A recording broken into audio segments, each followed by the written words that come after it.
Dogworks Radio is sponsored by Alaska Dogworks. Check out their website at alaskadogworks.com.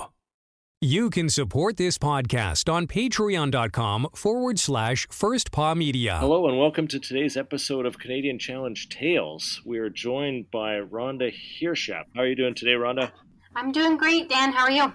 Excellent, thank you. Appreciate you spending some time with us. Want to get into, your 2022 race with the Canadian Challenge, your plans or excitement for the upcoming race in 23. But I want to get started talking a little about how you got into mushing and, how your kennel is down in Nolalu, Ontario, outside of Thunder Bay. So can you tell us about how you got into mushing originally? For sure. I was working seasonally as a park warden in Algonquin Park. And when my contract was up there in the fall, I was looking for work in the winter. And a guy that worked at the park had a dog sledding business. And he said, why don't you come out and run tours? So that's how I got into it. He had a kennel of about 100 dogs. And so for the next few winters, every winter, I would do dog sled rides for tourists in Algonquin Park. And then every summer, I'd stay there and I'd work there all summer and fall as a park warden. And that is where I met my husband, Andy. He was also a park warden at Algonquin, and that's kind of how he got introduced to mushing as well. Wow, that's quite an interesting story about how you're able to involved on the tour side. Seems like it's a common approach. What sort of moved you from the tour side to want to get into racing? Well, after I'd done a winter there, the second winter, Dave was the man, we became good friends, the man that owned the business. He said, you want to race? And I said, sure. I don't really know what that is, but sounds like fun and let's do it. So what we did was we picked, we were running tours 5-6 days a week. And when it got to be about 6 weeks before the race, we chose 10 dogs out of the 100 that we thought would make good race dogs. And we kind of took them out of the touring and we trained them as a race team. So we'd do like a 10-dog team. And after I was done touring for the day, I would take those dogs out and we would run them kind of longer distances and faster to get them kind of out of the touring mode and into the race mode. And it was real interesting because he used to get dogs from other racers. So if they had a dog that wasn't quite working out or was a little bit too crazy or was a little young, then they would leave them with Dave and we would run them in the business. So we had lots of interesting dogs to choose from and we just chose 10. One of them was his older lead dog and the rest were all kind of 2-3-year-olds. And with them, we entered into my first race, which was in 2014, and it was the Bancroft mid-distance race. I was trying to remember today. I'm pretty sure it was 2 40-mile runs or something like that. So one day and then one run the next day. And it was a real adventure. What can you share a little more about, how that was an adventure or maybe one of the dogs that stood out during that one? For sure. So I would have been about 20 or 21 at the time. And I remember being so nervous. I had no idea about how this race was, or I don't even know if I'd been to this place much. Bancroft is maybe a few times. And I was really nervous because 20 years ago, they had this, in down south, they had this marking system of these pie plates. So it would be like 2 pie plates meant a right-hand turn and 1 meant a left-hand turn. And I was just so confused about the turns and that I was going to get lost. And then I had never crossed a road before, and I knew right at the very beginning of this race was a huge road crossing. So we were going to come right out onto like a 2-lane highway, and I was going to have to cross the highway. And I had no idea what was going to happen. Like, were the dogs going to stop? Was I going to get pulled uncontrollably over the road crossing, or what was going to happen? So I kind of decided, you know what? I'm just going to follow somebody. Like, I'll follow whoever's in front of me, and it'll go fine. And sure enough, at the mushers meeting, I draw bib number 1. And sure enough, at the start of the race, it's a huge snowstorm. So I started the race in number 1 in a snowstorm, no idea where I was going, got to the road crossing. That went well. I didn't realize that dogs hit the pavement, and they were as surprised as I was, and they slowed right down. And so that wasn't a problem. And I didn't see anybody else the entire run. So for a long time, I was questioning, like, am I on the right trail? Every once in a while I would see people, so I would know it was okay. And I got to the end of the race, and I'd found out that I was in first place. I had no idea. I didn't see anybody. I was just on my own run in a snowstorm. And day 2, I saw a few people that day, but I ended up getting first place in that race, which was really exciting for the kennel and for Dave, who used to race, and for all these kind of ragtag dogs we had put together from all the people that I was racing against that day. Oh, that's an amazing first experience on the racetrack, so to speak. Was there a dog that you were really happy with or surprised with how well they did compared to what you expected? Yeah, so we kind of had dogs that maybe were a little too crazy for racers or whatever. And I remember we had dogs like the likes of Abracadabra was her name, and she would just disappear sometimes. She was really good at getting off her collar, and that's probably why Dave got her. And we had this other dog that, for the first year I knew her, we called her Shredder, because every harness we put on her, she just, by the time you turned around and got back to her, she'd shredded it. Anyways, Shredder, we decided, wasn't a great name, so we ended up renaming her to Delta. And fast forward a year later, when I was putting together that race team, I decided Delta was going to be the lead dog. So I'd been training her in lead. She was a really nice little dog, fast, kind of feisty, and hard for the other dog beside her to deal with. A little unpredictable because she was new in lead. So we paired her with an older race dog, Champ, that Dave had, that was probably about 10, but in great shape. So those two did day 1, and then day 2, Champ decided, you know what, I'm done with this race thing. I don't think I want to go with all these youngins anymore. So we left her out, and I had Delta up there, who used to be Shredder, and then another male named Geronimo that was the only other dog on the team that could stand running with Delta. And so that's who I ran day 2, and they were terrific. And I raced with that team the following year as well, and led those two in every race, Delta and Geronimo. And we did quite a few things with that team. We went out to Marmora, and we did Bancroft again, and then we went out to the Can-Am, and we did the shorter Can-Am race. And this was a long time ago. This was 2015, but we did quite a bit with that team before I kind of got other work and moved on in my life. But it was a really fun first couple of years racing experience for sure. Right. So after 2015, because obviously you have your own kennel now with your husband. So Yeah. How did you transition from working with Dave into your own kennel? Well, we did the park warden thing for a few summers, and then we decided, you know what? I thought I want to go to the Yukon. So I went to the Yukon, and I worked with a musher up there. And Andy, when he was done his contract, he came up and joined me in the Yukon. We spent the winter there and really liked it, and came back to our old park warden jobs in Ontario in the summer. Then a job came up for a game warden up in the Northwest Territories, and we thought, yeah, let's go back. So we went up to the Northwest Territories, and we spent 2 years up there in Fort McPherson, and that is where we started our kennel. So we took in dogs from, we lived in Fort McPherson, which was a small town, mostly First Nation people. And we took in a bunch of dogs, either dogs that we just kind of saw and were loose, or we bought a couple dogs off a man in Old Crow that were kind of like trapline dogs. And before you knew it, we had 8 dogs and a team. And we spent the 2 winters we were there dog sledding on the Peel River and out of Fort McPherson, and having a great time with our crew of any dog that would want to run. So when we moved from the Northwest Territories to where we are by Thunder Bay, we brought those 8 dogs with us. And those were kind of the start of our sled dogs here. And they were great, big, fuzzy, kind of trapline dogs. And with those dogs, we went and did a whole bunch of races in the Midwest. And we were completely out of place with our big, fuzzy dogs from the north and the Alaskan Huskies of the Midwest. But we had a great time. We went to a bunch of different races in the Midwest, and here we are today. Those dogs have just recently passed. They were 15 years old, some of the older ones, and we acquired a bunch of dogs over the last few years. We wanted to get into longer racing.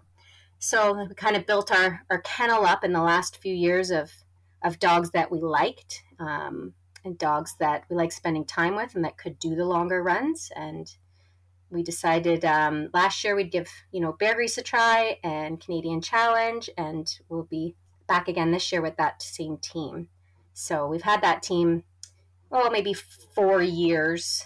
Some of them are puppies we had here 4 years ago, and some of them are dogs we acquired from the Midwest, and that's kind of the base of our kennel right now. Okay. And I believe Andy is signed up to do the Bear Grease race this year, and you're signed up for the Canadian Challenge. How do you decide who does which race?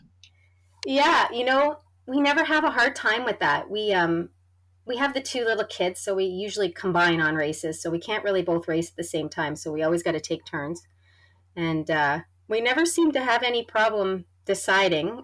We talked about it in the fall, and I said, well, I could run the Bear Grease. And he said, no, I think, I want to take on the Bear Grease again. I got some unfinished business there, and I want to get on that trail again. And I said, okay, great. Well, I'll do the challenge again, and we're all settled. So that's kind of how the discussion went. And we kind of combine our efforts on one team. That's really all we can get time for with work and kids. And so it's usually an easy decision. We usually don't have any problem deciding. Right. And so 2022 looked like a very difficult year at the Bear Grease, which, makes sense that Andy would want to go back and do another round. What made you want to come back to the challenge after 22?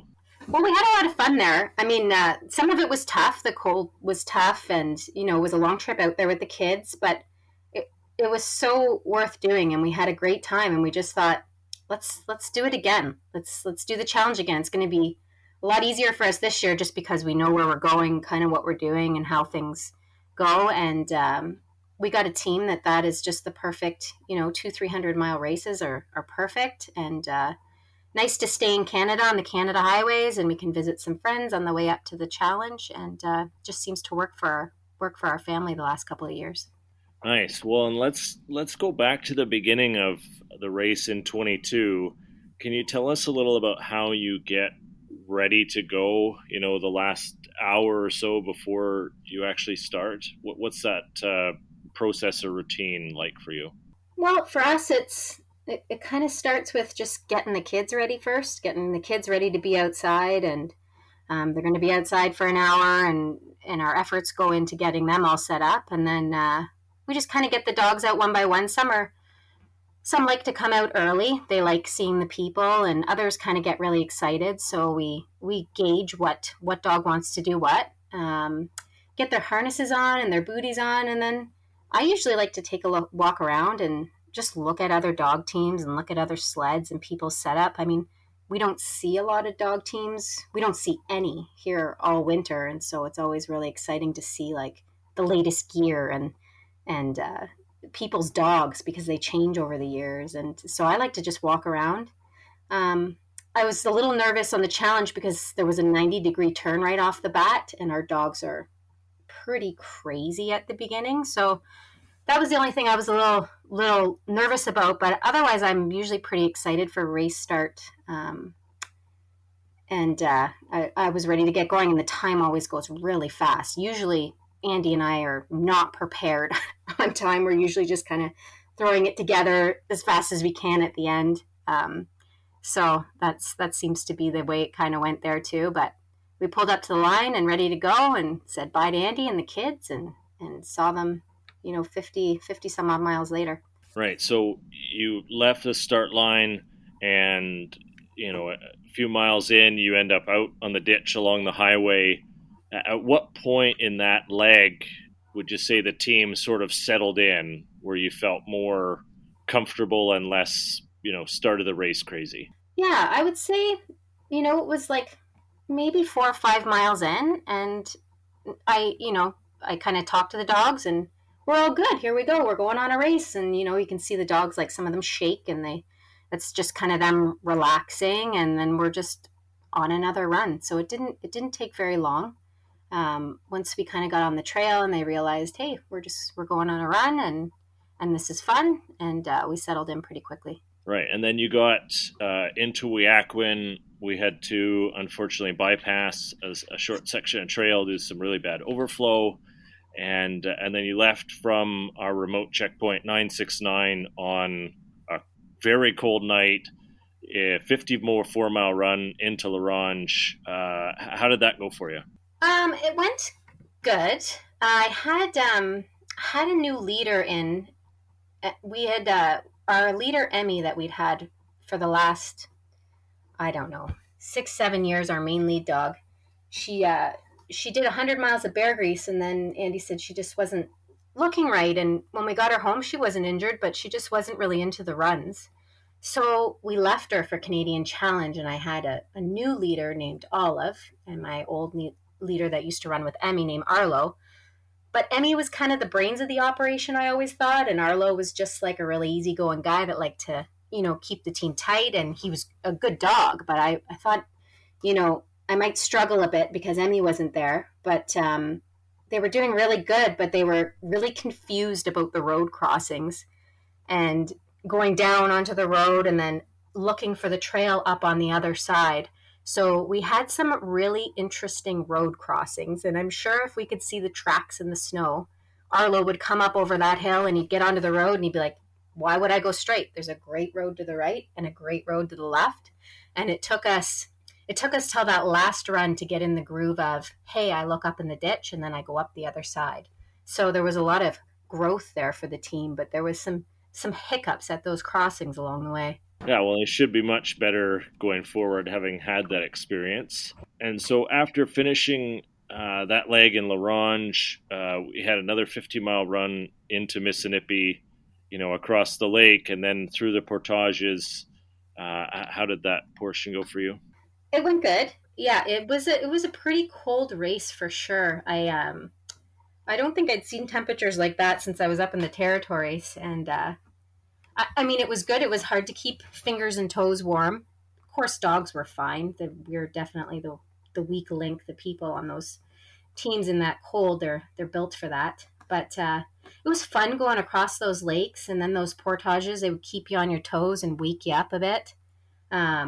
We did see the Northern Lights there for a bit, which was really nice to see. It had been a while, and it was really exciting to pull into that checkpoint, later in the night, knowing there's one run left, and it was exciting. And I was happy to see Andy and the kids there. And the dogs had a pretty good run in. I had one dog I had to put in the bag for a bit, and so I had a bit of a yard sale, I call it, with that, where I had to get the stuff out of my sled and reorganize, and I lost one of my mitts, and the dog was named Hold'em, and he was pretty sure that the rattling things in the sled were going to get him, so we had a bit of a disagreement, and we decided that he would sit in the sled on the lakes, and then he would go in the team on the portages. So we got it all worked out and pulled in, and he was good, but I left him behind, and it was a good run. Yeah, it certainly seemed like things really turned around for you right before that last run out. So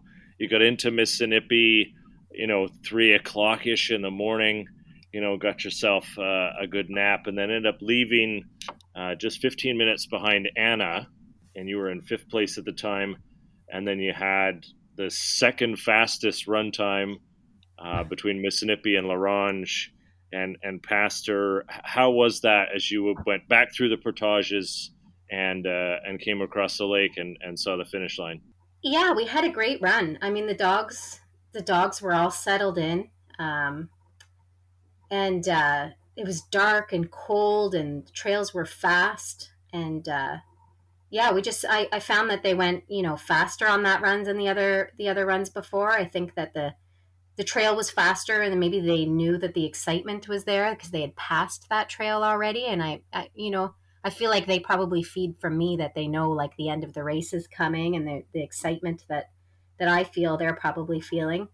And it was really beautiful to see, the sun come up and it get light again. And boy, Arlo and Olive there, they had really gotten into the groove of being, working together and being good lead dogs at that point.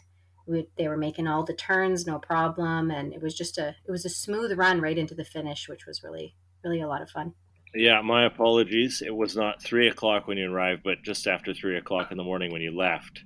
We had three mushers right around that 6 hours 23, 6 hours 24 on that run. So it seemed to work out well with a lot of dog teams that seemed to peak at that point. Obviously, Andy and the kids were there, and the kids seemed involved, at the checkpoints and just being outside. How much are they involved at the kennel on a day-to-day basis? Are they helping out? Are they on the sleds? Do you think they're going to be mushers someday? I don't know. They grew up with it. Since they were babies, they were coming to races and going. We do lots of trips in the spring where we go, ice fishing and winter camping. So I think for them, it's just kind of what life is. They don't seem to be too interested in really getting on the runners and mushing their own team. I think that's just because maybe, they take it for granted a bit because they see it all the time. They are really helpful in the kennel when we have puppies. Our puppies are hand raised by those kids. It makes for better dogs. I just love seeing them raising the puppies. They'll feed them and take care of them um, till they get a little bit too crazy, and then we'll start running them. But but they know all the names, and they'll come out. They're still pretty small, but they'll come out with us and wander around with us while we feed dogs. And but yeah, they enjoy the dogs. I don't know future mushers, future racers. We'll see, but we sure do have a lot of fun going out on the land with them around here. Excellent. And given that you and Andy are both working, how do you manage the time required for the dogs with just regular daily routine and the racing schedule and training and having kids and jobs? How does all that work for your family? Sometimes I don't know how, but we just kind of, we combine on one team, Andy and I, and we both run dogs. So, you know, if he's working and I have a day off and the kids are in school, then I'll run dogs that day. And if he's off, and I'm working, the kids are in school, he'll run that day. And if the kids aren't really old enough to leave home alone very much, um, so if the kids are home or like not at school, then sometimes we'll go in night mode, we call it, where we'll just run dogs at night. So after dinner and we get the kids tucked in, I'll help Andy hook up and he'll take off with the dog team or vice versa. And that's kind of how we get our runs in. We have a goal each week of how many runs we need to do, and we try and plan it, and the plans change every week. But we just kind of have a goal of how many miles we want to get in that week and what those runs are going to look like, and then together we try and accomplish that. We both kind of work shift work, so we're not always working the exact same times every day. So we have to be flexible. Sometimes we have to run in the morning. Sometimes it has to be till 1 in the morning. Whatever we need to do to kind of get those miles in. Excellent. So our social media question comes to us today from D. Shedlow, and the question is, what is your favorite part of mushing? Is it the training and just being out, in nature with the dogs? Is it actually going to races and being races, and actually being on the trail for races? Or is it more of the day-to-day time with the dogs in the yard, just hanging out around home? Yeah, my favorite part of mushing is just the dogs. And it's so nice when you have puppies and you raise them from puppies and you know them so well, and the big part about why I like going on races is not really the race per se. I'm not really a competitive type person, but it's just seeing all the new trails and seeing how the dogs perform on these new trails. And it's always such a learning experience. We always go into races and then we come out knowing so much more, and the dogs knowing so much more. And it's the dogs that I really like. Just spending time with them in the summer and watching them develop and grow, and then taking all my dog buddies out on the trail and exploring really beautiful parts of Ontario and Canada that you wouldn't really see otherwise. In Minnesota, the places you can go by dog team, and usually the races are held in the nicest places of those areas. So it's just kind of like a big field trip. We're going to go check out some new trail and have some adventures. So yeah, for sure, it's the dogs and watching them develop and grow, and and hanging out with them. And when you do a long race like that, you really do develop like a deeper bond with them. I feel like sometimes by the end of a longer race, I don't even know if I'm saying gee or ha. They just kind of know that that's what I'm thinking. Maybe it's just by the way I'm leaning, or just become kind of in tune with them, which is, a deeper relationship with a dog that you can't really get just, hanging out with them every once in a while. Pretty common that the dogs pick up on people's general attitude. Those that are a little more upbeat and happy down the trail seem to have dogs that are that way, and some of those that are a little more negative, the dogs can pick up on some of that. Anybody that wants to follow along or check out your litter of puppies this year and some of the cute pictures that are there, is there some place that they can find you and Andy? Yeah, we have a Facebook page called Paws on Patrol Mushing. So they just have to request to be added to that, and then we'll add them and they can follow along. We post like every few weeks and a little bit more when we're training or something exciting happens, which is pretty regularly around here. So, and that's where they could follow us along on Facebook. Excellent. So we'll put that in the show notes below so people can click on the link and follow along.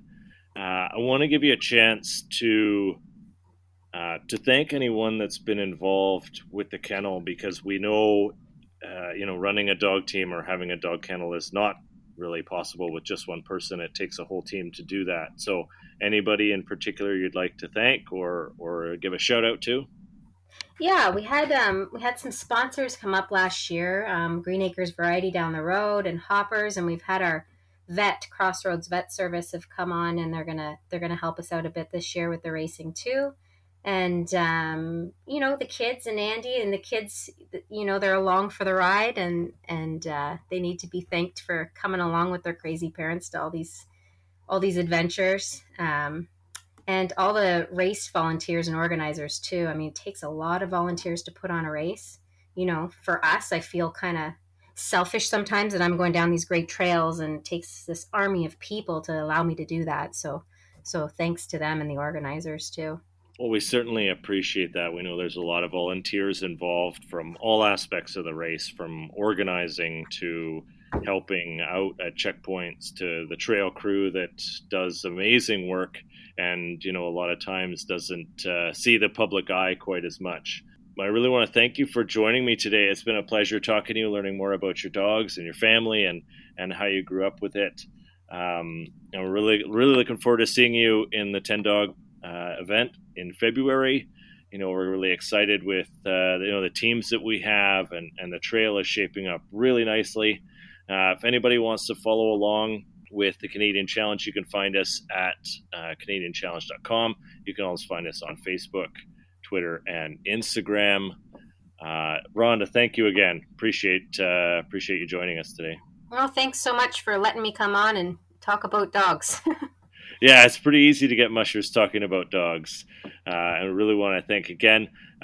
So that's it for today. Another episode of Canadian Challenge Tales in conjunction with Dogworks Radio.